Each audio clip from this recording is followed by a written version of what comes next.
Hello students, our today's topic is electric field at an axial point due to dipole. But before we start this topic, let's summarize few things. That though the electric charge of an electric dipole is zero, but the electric field produced by an electric dipole is not zero. And for an individual positive charge, electric field lines are radially outwards. It means they move away from the charge. And for an individual negative charge, electric field lines are radially inwards. They move towards the charge. Okay, now we can start our topic. Actually, an electric dipole is there, and we have considered point P, which is an axial point. It lies on the extended axis of this electric dipole. That is, at point P, we need to calculate the electric field produced by this electric dipole. So, electric dipole we have considered. It has two charges, minus Q plus Q. At A position, minus Q is there. At B position, plus Q is there. They are separated by distance 2A. And this point P, we have considered that this point P is at R distance from the center of this electric dipole. Okay, now the thing is that we know this thing, a positive charge is there and a negative charge is there. So at point P, electric field will be there due to this positive charge, as well as electric field will be there due to this negative charge. So what we have considered, let us consider that electric field produced at point P due to plus Q charge be E plus, and electric field produced at point P due to minus Q charge be E minus. Okay. Now P is at R distance from the center of this dipole. O is the center of this dipole. It means what? If this distance AB is 2A, AO will be A and OB will be A. It will become half because O is what? O is the center of an electric dipole. So OP is how much? OP is R. So OP is equals to R. Now the thing is that when we will calculate the electric field intensity at point P due to plus Q charge, we should know that what is the distance of this charge from point P. So we have to write that how much is BP. So BP is how much you can easily write, because if OP is R and from OP if you will subtract OB, easily you can write the value of BP. So if this complete is R, this will be A. So R minus A will give you what? BP. So that's why what we have written over here, BP is equals to R minus A. Similarly, when we will write the expression of electric field intensity produced due to negative charge at point P, we need to know the distance of this negative charge from point P. It is how much? AP. Now from here, we can easily write AP, because if OP is R, then how much is AO? AO is A. So R plus A will be R plus A. So this will becomes the value of AP. So what is AP? AP is R plus A. So I hope this is clear that OP is equals to R, AP is equals to R plus A, and BP is equals to R minus A. Before calculating the total electric field intensity produced at point P due to this dipole, first of all, what we will calculate? Electric field intensity produced at point P due to positive charge, that is plus Q. Then electric field intensity produced at point P due to negative charge, that is minus Q. We have already discussed that what is electric field due to a point charge. We know the expression. It is E is equals to 1 upon 4 pi epsilon naught Q upon R square, where Q is the magnitude of the charge. And what is R? The distance of that point where we are calculating the electric field intensity produced due to Q charge. So R is basically what? Distance. Now when we are talking about E plus, what is E plus? E plus is the electric field intensity produced at point P due to plus Q charge. We will use this expression. So E plus will be equals to how much? 1 upon 4 pi epsilon naught. Q will be as it is, because the magnitude of the charges over here is Q only. So Q will be as it is. Now we have to be very careful. We need to see this thing that what is the distance of this plus Q charge from this point P where we are supposed to calculate electric field intensity. It is BP. And the value of BP we have already written R minus A. So in place of R square, what we will write? BP square. And in next step, in place of BP, what we will write? R minus A, because we have already written the value of BP, that is R minus A. And we have given it equation number 1. Now we need to discuss one thing, that what will be the direction of the electric field intensity produced at point P. I've already told you that the electric field lines for a positive charge are radially outward. They move away from the charge. So if charge is here, we need to know the direction of the electric field intensity at point P. We can easily say that for a positive charge, electric field lines will be radially outward. They will move in this particular direction. So that's why at point P, E plus, the direction is towards the right, because E plus is produced by a positive charge. So that's why we have written over here along BP will be the direction, because BP we can write now to denote the direction. So that's why what we have written, BP, along BP will be the direction of the electric field which will be produced at point P due to plus Q charge. Now in a similar manner, we can write electric field intensity at point P due to negative charge. Again we will use the same expression, 1 upon 4 pi epsilon naught. Q will be as it is because magnitude is same. Now we need to see what is the distance of minus Q from P. It is AP. So R square will be replaced by what? AP square. And we have already written the value of AP. AP is how much? R plus A. So in place of AP what we will write? R plus A ka whole square, and we will give it equation number 2.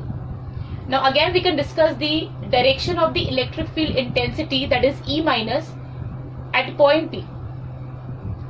I have already told you again the same thing, that due to minus Q charge the electric field lines will be radially inwards. What does that mean? That when we talk about negative charge, electric field lines always move towards the charge.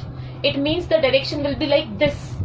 In this direction the electric field lines will move. So that's why E minus is pointing towards left. So I think the direction of both the fields are clear. E plus is the electric field due to positive charge, it will be towards right. E minus is electric field due to negative charge, it will be towards left. Now we know that E is inversely proportional to R square. It follows inverse square law.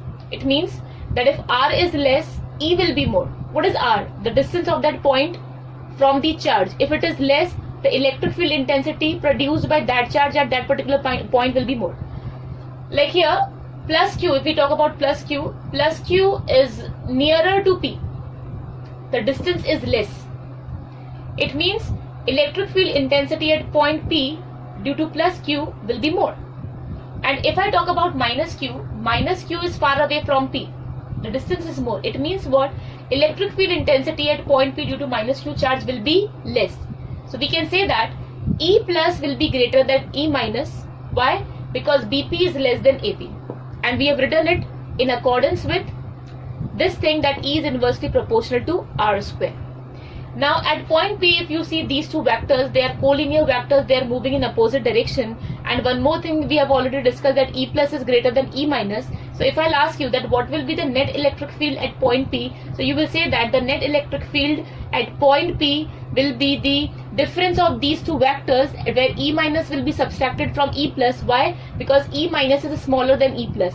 And if I'll ask you, then what will be the direction of that resultant electric field intensity? So it will be along BP.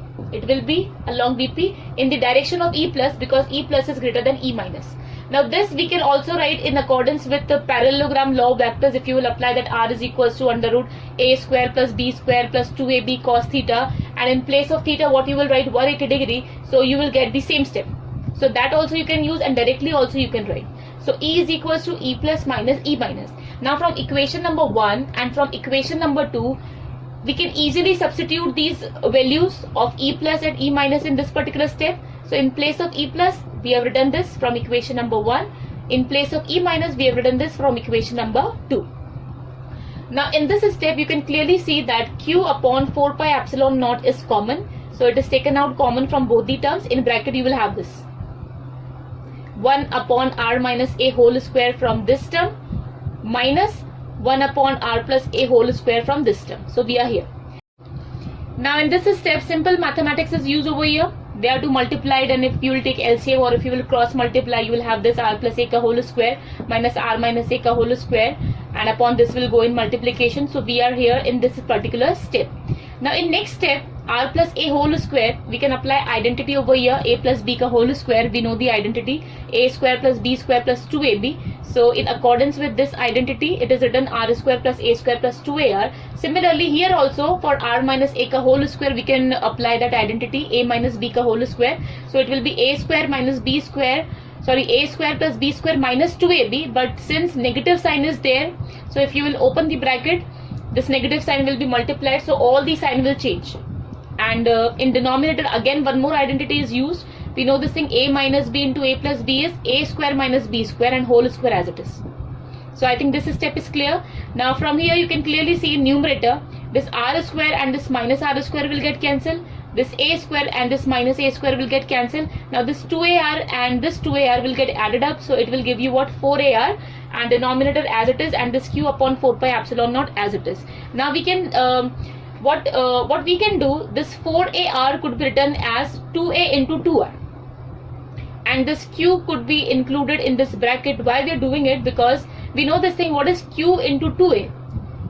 Q into 2a is dipole moment. So q into 2a will be replaced by p into 2r as it is upon r square minus a square ka whole square as it is, and this 4 pi epsilon naught as it is. Now suppose if the dipole is very small, or suppose we are talking about ideal dipole, in that case r will be very large as compared to 2a, and if r is very large as compared to 2a, a could be ignored, it could be neglected. So in this equation, if you will neglect this a, so this a will vanish, this a square will vanish, so r square to the power 2 will become what, r to the power 4.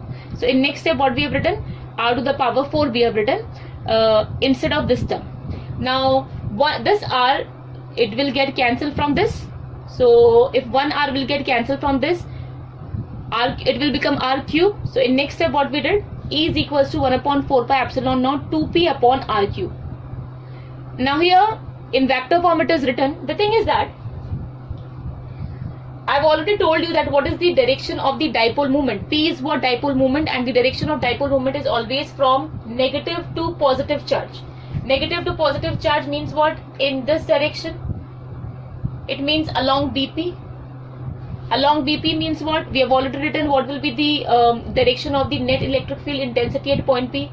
Along BP, it means we can say that the direction of the dipole moment and the direction of the net electric field produced due to this dipole at point P is same.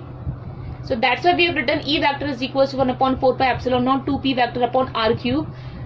Please remember that in this particular case, when we are talking about the axial position, when we are talking about the calculation of the electric field intensity at an axial position, the direction of the net electric field is same as the direction of the dipole moment, that is from negative to positive charge or towards right.